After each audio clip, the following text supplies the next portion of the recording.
Alright guys, we're at our install. It's Friday. Kind of got a lot going on this install. As you can see, we've got a tile tear out, and we've got a slide-in stove here, and as you see, they've got some meat back here, and then they're getting a riser as well. So I guess the good thing is it's quartz, and we went ahead and did it in one piece here. So we're just going to drop this out. We got it kind of in a cross. Of course, we couldn't get this whole thing in one piece because it's a horseshoe, but there's going to be a lot going on, so I thought it'd be a good one to shoot a video on. I will, like on all the videos, kind of show you what we got and how we get through it, and go from there.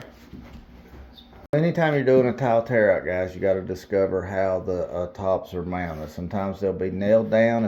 In that case, you can take your pry bar, get it under the wood, pry it up, and you can get the tile, wood, everything up all at the same time. Sometimes you're unlucky and it's screwed down. In that case, you got to pull every tile off so you can get to the screws to unscrew it and get it off. That's where this tool comes in. It's a lot quicker and easier than a hammer and a pry bar. So when you're doing a tile tear out, it's a good idea to go ahead and pull off your outlet covers before you even start tearing anything off.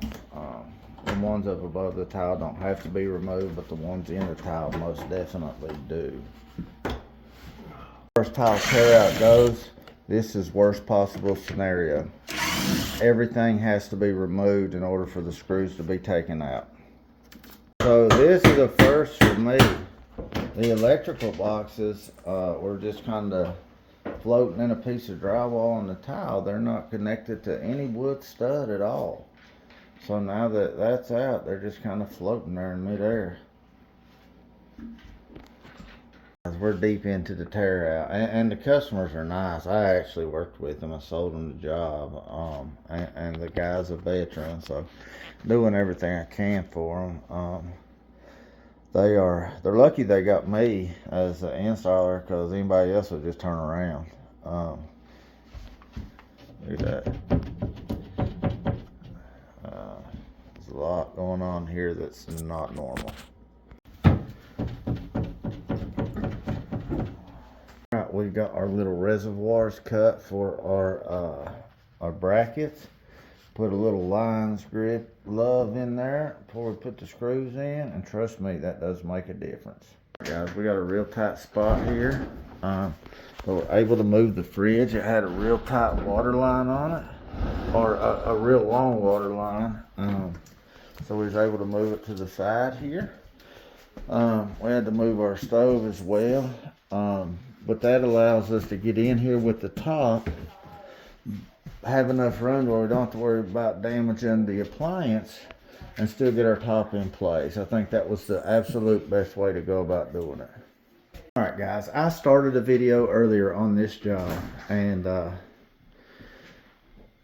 we run into just a few things. Nothing that we couldn't handle, but you know, we just had to build on a few things. Add a piece of wood here or there. Polish the inside of the slide-in range there.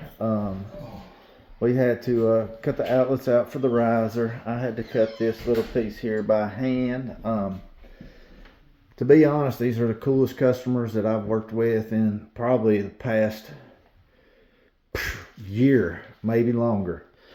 Just super nice customers, man. You know, it's a hard job for a Friday, but when you got cool customers, man, it's not bad. So all in all, not a bad day. You know, you can have a bad job and a good customer and your day not be that bad. You can have an easy job and a bad customer and have a bad day. So it all worked out. So everything's good to go. What a pretty dog. Look at that pretty dog right there. That is a pretty baby. That's a big dog right there. Woo-wee. But anyways, everything turned out well. We are getting ready to wrap up and get out of here. We've been in our hair long enough. And I will see you guys on the next one.